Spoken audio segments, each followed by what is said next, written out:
This week's cold weather is costing many East Alabama residents extra amounts of cold cash. The winter of 2024 continues to roll on.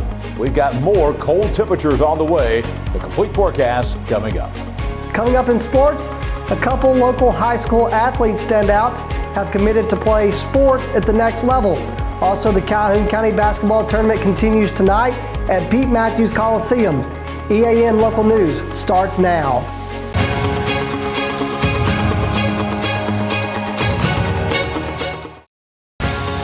This segment of EAN Local News is brought to you by Oxford Lumber. Come visit any of our locations in Oxford, Jacksonville, Talladega, and Roanoke. Hello, we're glad you could join us. I'm Katie Edwards. And I'm Mike Stedham. With temperatures dropping into the single digits this week across East Alabama, residents are bracing for bigger bills from utility companies. But new technology means they don't all have to experience sticker shock at the end of the billing cycle. That's because a new Alabama Power app allows customers to count energy costs one day at a time. Information on the app's usage page shows charts and graphs that list customers' daily energy cost alongside columns that depict high and low temperatures. The effect is clear. When temperatures drop, energy costs increase. Money-saving measures can be used in real time, and their effect will be seen immediately. And now we have a question for you. What steps are you taking to keep your utility bills on budget in spite of this cold weather? Hop on over to our Facebook page and share your story. And while you're there, you can get some energy-saving tips to follow the next time temperatures drop into the teens, like, for example, this weekend. East Alabama is slowly returning to normal after the recent cold spell, with most area schools starting 3 hours late this morning. Students at Pleasant Valley weren't able to have school at all today because a power failure left their campus with some very unpleasant temperatures, according to social media posts from the county school system. Other public services were affected as well. Anniston's weekly garbage pickup was already a day behind, and the trucks didn't start this morning until 7, and that's hours later than usual. Oxford officials said they were also resuming garbage collection today, but the weekly schedule is 1 day behind. Heflin officials announced today that their weekly garbage collection has been postponed until Thursday. When we return, Oxford High School students get first-hand experience with green technologies of the future. For over 60 years, Oxford Lumber has been servicing our area, and our customer service has always been our main focus. Our customer service is what sets us apart from anyone else. From the moment you enter, our highly trained staff will treat you like family. To enthusiastically provide total customer satisfaction within a positive and self-fulfilling employee relations environment. Visit us at any of our 4 locations or at oxfordlumber.com.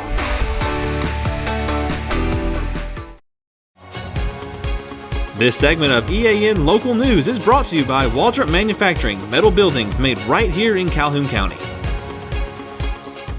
Students at Oxford High School are gearing up, literally, for the upcoming Greenpower USA Competition, which they've won several times in years past. The program is a race, but not just against the clock.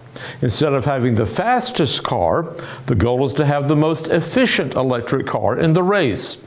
Student Kai McEwen says his responsibility on the racing team is to match speed with energy.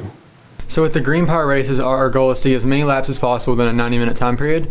On the batteries we have, so it's electric, that means that as the race goes on, the car gets slower and the batteries start to lose power.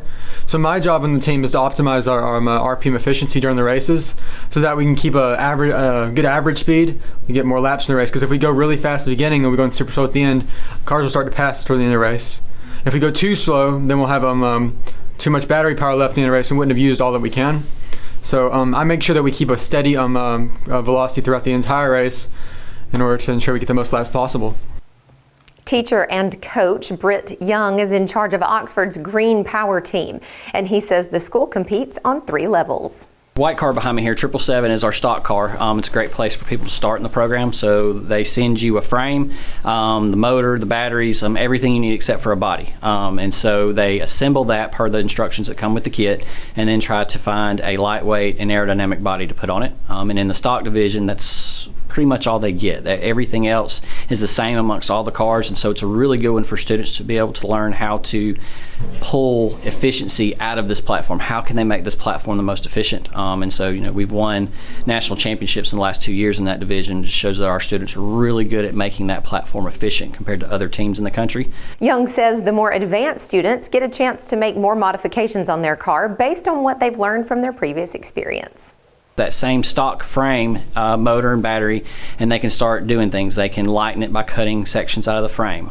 They can go in and do high pressure tires, change gear ratios, all in an effort to try to get more miles out of the car than they do in the stock division. Tomorrow, we'll give you more details about the upcoming competition for these fuel-efficient vehicles. And when we come back, passenger train service to and from Anniston will be partially derailed for the next month and a half.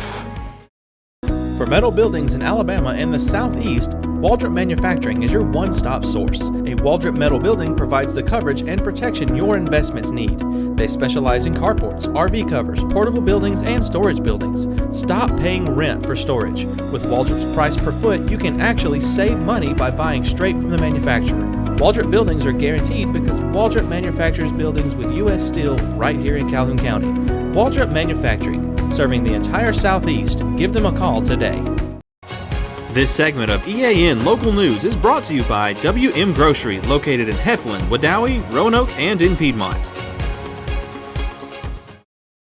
Amtrak officials announced today that track work being performed by Norfolk Southern Railway will affect Crescent passenger train service at Anniston's multimodal station every Monday through Thursday from now until February 29th.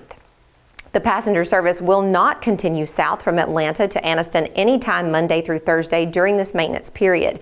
However, there is a bus substitution in place of the train service that will operate on those days during this maintenance period. Amtrak officials say the Crescent will continue to operate normally on Fridays through Sundays. More information is available at amtrak.com. As if the extremely cold temperatures of the past couple of days weren't bad enough, East Alabama residents can expect another blast of Arctic air this weekend. The city of Anniston's warming station at the bridge, which has been operating around the clock while temperatures have remained below freezing, will again offer 24 hours a day of warmth beginning Friday evening and extending to Sunday at the least. Local utilities such as Anniston Water Works and Sewer Board remind residents to keep faucets dripping and cover any exposed pipes or spigots throughout the weekend. Various other organizations could be impacted by this winter weather, so residents are advised to keep an eye on local conditions. Okay, this was fun, and now we can move on to spring, right? I wish we could. But the man who has the key, the man who knows what's happening, John Holder, is in the Weather Center right now. John, when will spring be here? Mike and Katie, no warm weather coming anytime soon to East Alabama, but we do have some warm weather in the extended forecast. We'll have the complete 7-day forecast for all of East Alabama next. Since 1993, WM Grocery has been a major part of our local community. WM offers the very best in fresh produce and an outstanding meat department. WM also has many local products not found anywhere else and fresh sushi every day. If you need an event catered, come see Mrs. K at any WM store. Curbside pickup is also available for your online grocery orders. Be sure to download the WM app for all the deals of the week and shopper rewards. Go check them out today at any of their locations. We take pride in our community and appreciate your business. Temperatures today across East Alabama obviously still way below the normal. 54 is our average high today. We made it to 38 degrees. Our average low is 34. Our low this morning was 10 degrees at the Anniston Airport. So we're running about 16 degrees below the average for the high today and about 24 degrees below the average for the low this morning. And we don't see much improvement coming. Record high temperature 74. The record low temperature back in 1982 was 2 degrees. The sun rising at 6:47 tomorrow morning. And look at that. Days getting longer. There's proof of it. The sunset this evening at 5 o'clock for the first time in a long time. Weather on your street for a Wednesday night. Another hard freeze warning. This will take effect at 9 o'clock tonight, and that will last until early tomorrow morning. We're looking at 18 degrees. That's above what we've had, but that's still very brutal for this time of year or any time of the year here in East Alabama. Wilson Drive on the southeast part of Jacksonville. Just get ready to take all those hard freeze warning precautions again overnight tonight in Jacksonville and all across East Alabama. Coming up tomorrow, weather on your street takes you to Taylor Crossing in Ohatchee. Now, we're going to be warmer tomorrow. 48 for the high. You might even see 50 on a backyard thermometer somewhere across East Alabama. And then a shower late in the day. Chance of rain about 1 in 3. That will be well after 3 or 4 o'clock tomorrow afternoon. And then as we begin to look at the start of the weekend, it's going to be the beginning of another Arctic blast coming to East Alabama. Temperatures are only going to be in the 30s for highs once again coming up on Friday, and more bitter Arctic air coming in for the weekend. If you are on Hewleton Road in Welborn, get ready for the second Arctic blast of the week coming to East Alabama. As we said, it is certainly wintertime here in East Alabama. 7-day forecast. We do have good news. We got a lot of bad news before we get there. The high on Friday is going to be 39 degrees. That will probably be around 10 or 11 o'clock in the morning. Then temperatures falling throughout the day, and we're going to fall all the way down to 13 degrees by Saturday morning. Saturday will be one of those days with plenty of sunshine, but a day where, again, we don't touch freezing. We'll stay below freezing all day long. Sunday morning, getting ready to go to church and Sunday school. Again, 13 degrees for the low. We'll be back in the 40s again by Sunday afternoon. After the weekend, the news becomes much, much better weather-wise across East Alabama. We're back in the 50s by Monday, close to 60 on Tuesday with a little bit of light rain. Some more rain on Wednesday, but there's two things we can use right now.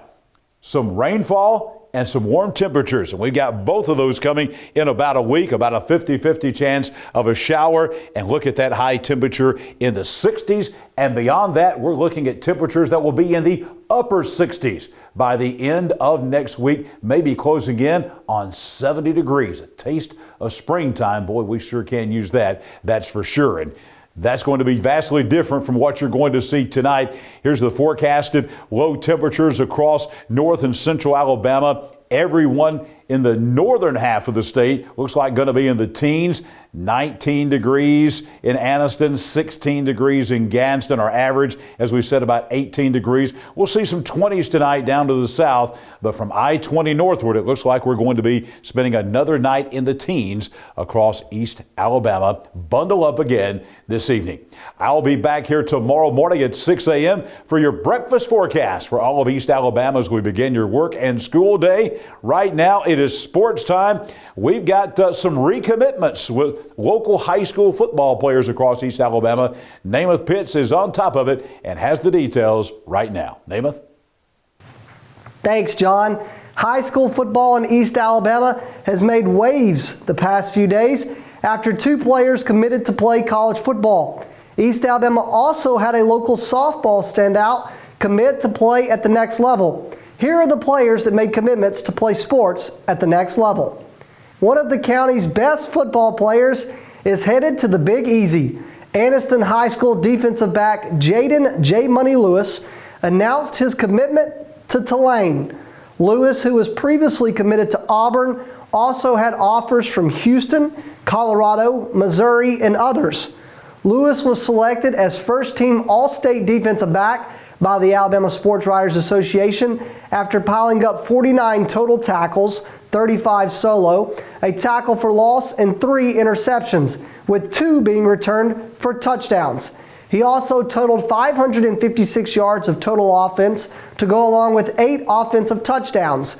He will play under Tulane head coach John Summerall, who accepted the position with the program back on December 8th of 2023 after serving in the same position at Troy for 2 seasons where he posted a 23-4 record as the Trojans head coach. Jacksonville star wide receiver Kedrick Fisher has committed to play college football for Ivy League's Dartmouth. Kedrick finished the season with 68 receptions for 1,242 yards receiving and 19 touchdowns. Defensively, he had 39 tackles, 5 interceptions, 2 pick sixes, and more. Kedrick had other offers from West Georgia, West Florida, Southeast Missouri, Shorter, Colgate, and others. Dartmouth plays in the Ivy League and is coached by Sammy McCorkle. White Plains ace pitcher Leighton Arnold has committed to play college softball for the University of Alabama at Huntsville. Leighton finished last season with a batting average of .378, an on-base percentage of .441, and an OPS of .996 while holding a slugging rate of .555. Leighton had 3 home runs and 31 runs batted in. She was the 4A hitter of the year. She was All-State First Team and underclassman All-American. Leighton had other offers from Northeast Alabama Community College, Montevallo, Northwest Shoals, Anderson University, and Gadsden State. UAH plays in the Gulf South Conference and is coached by Les Stewieman. The Calhoun County basketball tournament was postponed yesterday due to potential weather. Games have been in action all day today since noon, but we have 2 games this evening. Both are girl games, so let's take a look at the action for tonight. Let's start with Coach Mize and the Jacksonville Golden Eagle girls, who are the number 3 seed. They will face off against Coach Jamie Burns and the Weaver Bearcats, who are the number 6 seed. The winner of this game will advance to the semifinals tomorrow night as the Jacksonville Golden Eagles go head-to-head against Weaver. And the last game tonight, the late night game, is probably the best game of the day. It features the number 4 seed Piedmont Bulldogs, Coach Shane Morrow, against the number 5 seed Alexandria Valley Cubs and Coach Craig Kiker. Both of these teams had strong words to say about each other, calling each other good teams with good coaches, as the Piedmont Bulldogs, Shane Morrow's team, goes head-to-head against Craig Kiker and the Alexandria Valley Cubs. That's it for EAN Local Sports. Let's go back over to Mike and Katie. Thanks for the update, Namath, and thank you all for watching today. You can find us here online every weekday on Facebook, YouTube, or Instagram, and on our website, eastalabamanow.com. Just go to our video feed and watch us whenever it's convenient for you. We'll see you back here Thursday for your news on your schedule.